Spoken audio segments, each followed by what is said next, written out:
বলিউড অভিনেত্রী ও সদ্য নির্বাচিত বিজেপি সাংসদ কঙ্গনা রানাউত সবসময় আলোচনায় থাকেন নানা রকম বক্তব্যের কারণে। এবার তিনি দাবি তুললেন পাকিস্তানকে বিশ্ব মানচিত্র থেকে মুছে ফেলার।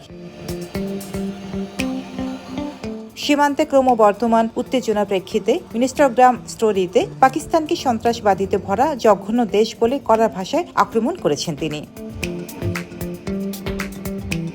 ভারতীয় সংবাদ মাধ্যম হিন্দুস্তান টাইমসের এক প্রতিবেদনে বলা হয়েছে, কঙ্গনা লিখেছেন, তেলাপোকা কোথাকার, সন্ত্রাসবাদীতে ভরা ধূর্ত এবং জঘন্য দেশ, এটিকে বিশ্বের মানচিত্র থেকে মুছে ফেলা উচিত।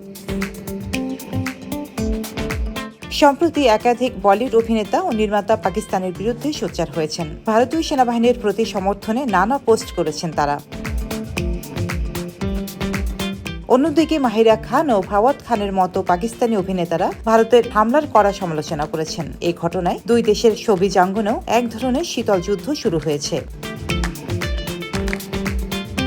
পাকিস্তানকে নিয়ে বিতর্কিত মন্তব্যের ঠিক পরদিন শুক্রবার 9 মে রাতে ভারত ছেড়ে বিদেশে পাড়ি জমান কঙ্গনা রানাউত। রাজনৈতিক কারণে নয়, ব্যক্তিগত প্রয়োজনে তিনি উড়াল দিয়েছেন আমেরিকার উদ্দেশ্যে।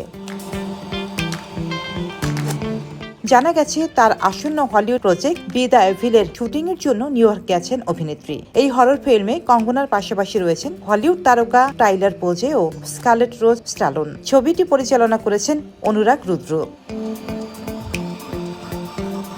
এটাই প্রথম নয়, কঙ্গনা আগেও জাতীয় নিরাপত্তা ও সেনাবাহিনীর পক্ষে বক্তব্য রেখে শিরোনামে এসেছেন। সম্প্রতি তিনি জম্মু ও কাশ্মীরের প্রসঙ্গে একটি পোস্টে লেখেন, জম্মু নিশানায় রয়েছে, ভারতীয় এয়ার ডিফেন্স জম্মুতে পাকিস্তানি ড্রোনকে গুলি করে নামিয়েছে, সাহস হারাবে না জম্মু।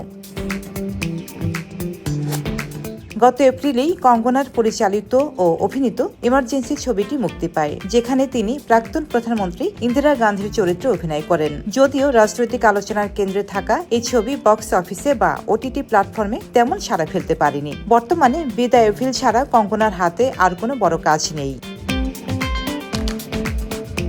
রোজিনা রোজি, দেশকাল নিউজ।